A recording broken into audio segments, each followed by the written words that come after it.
Newton's three laws of motion.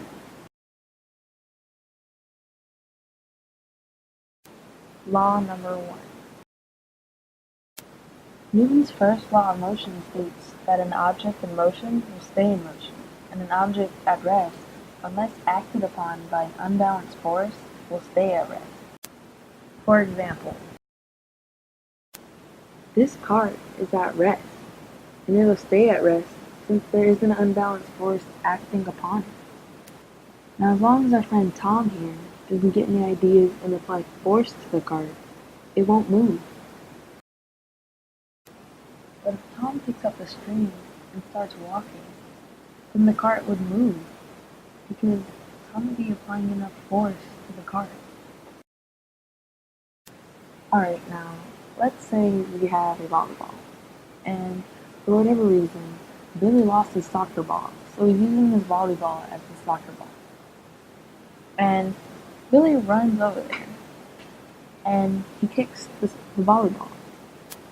Well, now the volleyball is in motion because Billy applied force to it. And now it won't stop unless another outside force is applied to it. Law number 2.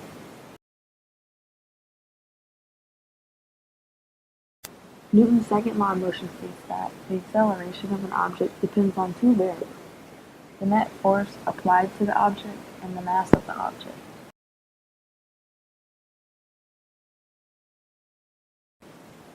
So let's say we have this old broke down car, and the mass of this car is 1,000 kilograms. And, well, the quantity is trying to push the car, but his net force is only 50 newtons. Well, according to our pyramid here, acceleration equals force divided by mass.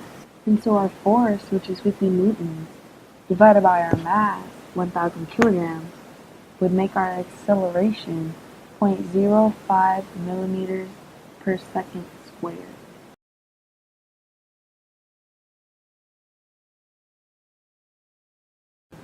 So remember Tom and his cart?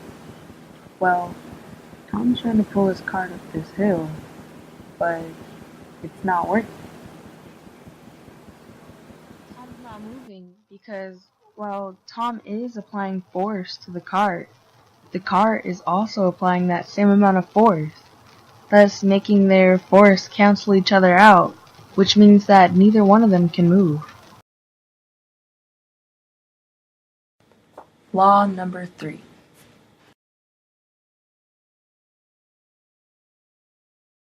Newton's third law of motion states that for every action, there is an equal and opposite reaction.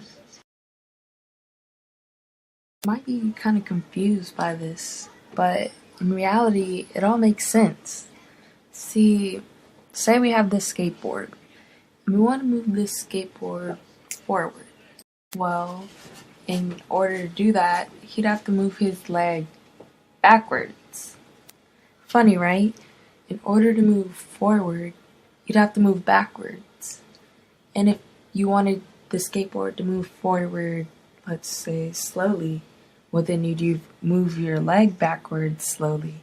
And if you wanted the skateboard to move a little more quicker, then you move your leg quicker.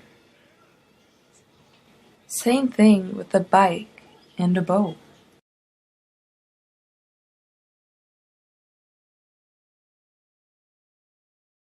Newton's third law of motion can also be applied to a rocket. All rockets have exhaust flowing through the bottom. This exhaust would be the force moving in a downward direction. And the rocket lifting up would be the opposite, yet equal reaction.